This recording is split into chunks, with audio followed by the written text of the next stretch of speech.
Hello everyone, welcome back to my channel Sheela daily blog. আশা করছি আমার সকল বন্ধুরা যে যেখানে আছো ভালো আছো, সুস্থ আছো। আলহামদুলিল্লাহ আমিও ভালো আছি। নতুন একটি রেসিপি নিয়ে চলে আসছি তোমাদের মাঝে। তো মজাদার মিষ্টি আমের আচার রেসিপি শেয়ার করতে চলেছি। এই জন্য এখানে 1 কেজি কাঁচা আম নিয়েছি। প্রথমে একটা হ্যান্ড গ্রেটারের সাহায্যে আমের খোসাগুলো ছাড়িয়ে নিতে হবে। তোমরা চাইলে এই কাজটা বটির মাধ্যমেও করে নিতে পারো। তো এমনভাবে চোচাটাকে ফেলে দিতে হবে আমের উপরে যেন একটু সবুজ অংশ না থাকে, তবে আচারটা পারফেক্ট হবে, খেতেও ভালো লাগবে। এখন অ্যাভেলেবল বাজারে কাঁচা আম পাওয়া যায়। তো আমার রেসিপিটি ফলো করে একবার হলেও বানিয়ে নিও, ভীষণ মজাদার হয়ে থাকে এই আচারটি। একবার বানালে সারা বছর সংরক্ষণ করে খেতে পারবে। তো আচারটা আমার কাছে অনেক বেশি ফেভারিট। তো এক এক করে সম্পূর্ণ আমের চোচা ফেলে দেব। আর ভিডিও দেখতে দেখতে আমার যে সকল বন্ধুরা এত দূর এসেও লাইক দিতে ভুলে গিয়েছো, ছোট্ট একটি লাইক করে পুরো ভিডিওটি দেখে নিও। আর যে সকল নতুন বন্ধুরা আছো, ভিডিওর কোনো অংশ যদি ভালো লেগে থাকে তাহলে বলবো আমার চ্যানেলটাকে সাবস্ক্রাইব করে পাশে থাকা বেল আইকনটি অন করে নেবে।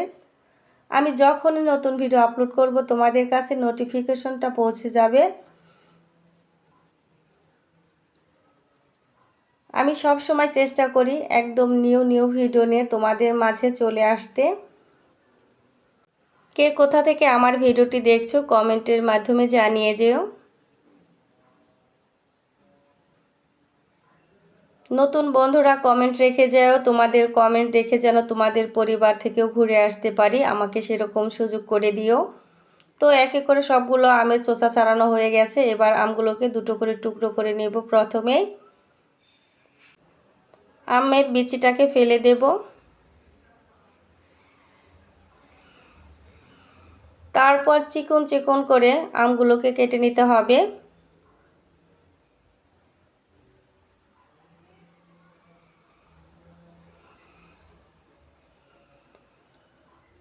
কেটে নেবার পর আমের ভিতরে শক্ত অংশটুকু ফেলে দিতে হবে।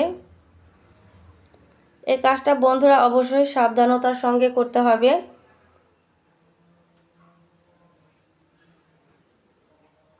সবগুলো আমের ভেতরের শক্ত অংশটুকু ফেলে আমগুলোকে কুচি কুচি করে কেটে নেব।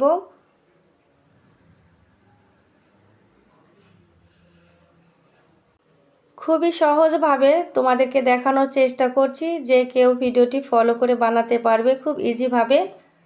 তো এক এক করে সবগুলো আম কিন্তু কেটে নেওয়া হয়ে গেছে এবং ভিতরের শক্ত অংশটুকু ফেলে দেওয়া হয়েছে। এবার ছোট ছোট করে টুকরো করে নেব। খুব বেশি ছোট করিনি, আবার অনেক বেশি মোটাও করিনি। দেখে বুঝতে পারছো কতটুকু মোটা পাতলা করে কেটে নিয়েছি। এই আচারটা হবে সম্পূর্ণ মিষ্টি, একটু টক থাকবে না। এই আচারটা বিশেষ করে আমার কাছে পোলাওয়ের সাথে খেতে ভীষণ ভালো লাগে। তো এক এক করে সবগুলো আম কিন্তু কেটে নেওয়া হয়ে গেছে। এবার একটা বাটিতে তুলে নেব। রেসিপিটি খুব বেশি ভালো লাগলে অন্যকে দেখার সুযোগ করে দিও একটি শেয়ারের মাধ্যমে। আমের ভেতরে অংশটা খুব বেশি শক্ত হয়নি। এটা যখন রান্না করব তখন দেখা গেছে অনেকটা গলে যেতে পারে। এজন্য আমটাকে শক্ত করার জন্য এখানে আমি দিয়ে দিলাম হাফ টেবিল চামচ খাবারের চুন এবং কিছুটা লবণ। খুব ভালো করে মেখে 20 মিনিটের জন্য ঢাকনা দিয়ে ঢেকে রাখবো। এতে করে আমের যে একটা কষ থাকে সেটা অনেকটাই বের হয়ে যাবে, চিনির পরিমাণটাও এতে কম লাগবে। তো ফিরে আসলাম 20 মিনিট পর। দেখতে পাচ্ছ বন্ধুরা আমের থেকে যে কষটা বের হয়েছে সম্পূর্ণ কিন্তু কালো দেখা যাচ্ছে। এবার আমগুলোকে খুব ভালো করে 4 থেকে 5 বার স্বচ্ছ পানি দিয়ে ধুয়ে নিতে হবে। এবার পানি থেকে আমগুলোকে ছাড়িয়ে নিচ্ছি।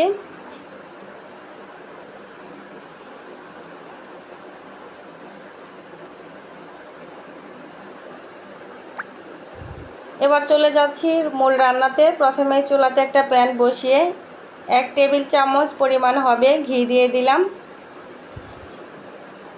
এবার কুচি করা আমগুলোকে ঘির ভিতরে 2 মিনিটের মতো ভেজে নেব। এতে করে আচার থেকে সুন্দর একটি ফ্লেভার আসবে, খেতেও ভীষণ ভালো লাগবে।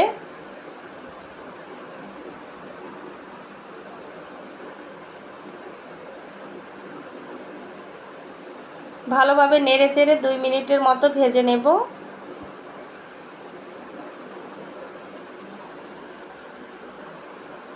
1 কেজি আমের আচারের জন্য এখানে হচ্ছে আমি হাফ কেজি চিনি ব্যবহার করব। আম খুব বেশি টক ছিল না, এজন্য হাফ কেজিতে আমার আচারটা পারফেক্টভাবে মিষ্টি হয়েছে। তো হাফ কেজি চিনি আমি একসঙ্গে দিয়ে দেব না, 2 বারে দিয়ে দেব।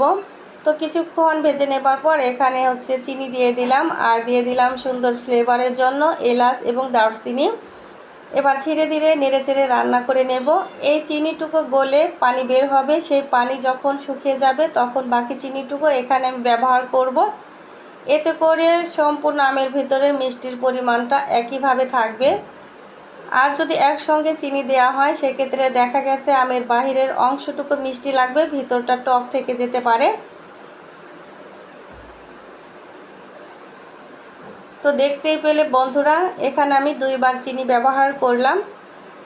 এবার ধীরে ধীরে রান্না করে চিনির পানিটা সম্পূর্ণ শুকিয়ে নেব। যত রান্না করতেছি আর ততই আমগুলো শক্ত হয়ে যাচ্ছে। এই আচারটা একটু শক্ত শক্ত হলেই খেতে ভালো লাগে, নেতিয়ে যাওয়া আচার কিন্তু ভালো লাগে না এই আচারটা।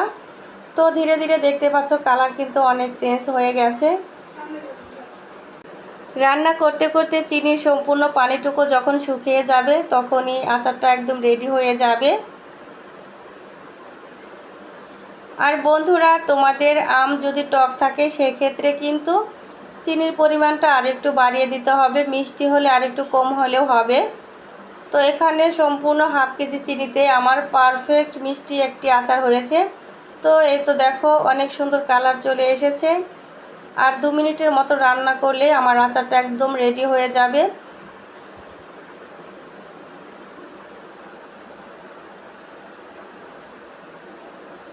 একবার হলেও এভাবে আচার বানিয়ে দেখো বন্ধুরা, ভীষণ মজার হয়। এখন যে পর্যায়ে ভিজা ভিজা আছে এভাবে নামিয়ে নিতে হবে। ঠান্ডা হবার পর সম্পূর্ণ পানিটুকু টেনে যাবে। এই তো একটা থালাতে বেড়ে নিয়েছি। দেখো বন্ধুরা, কালারটা জাস্ট ওয়াও, অনেক সুন্দর একটি আচার হয়েছে, একদম ঝরঝরে একটি আচার।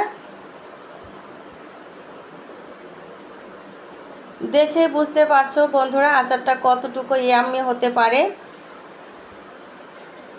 তো তোমাদেরকে কাছ থেকে দেখানোর চেষ্টা করছি। আমের একটি দানা হাতে তুলে দেখাচ্ছি, কতটুকু সুন্দর লাগছে, ভিতরে রসে একদম টইটুম্বুর। তো আশা করছি আমার বন্ধুদের কাছে রেসিপিটি ভালো লেগেছে। আবারও বলছি, যে সকল বন্ধুরা লাইক দিতে ভুলে গিয়েছো একটা লাইক করে পাশে থেকো।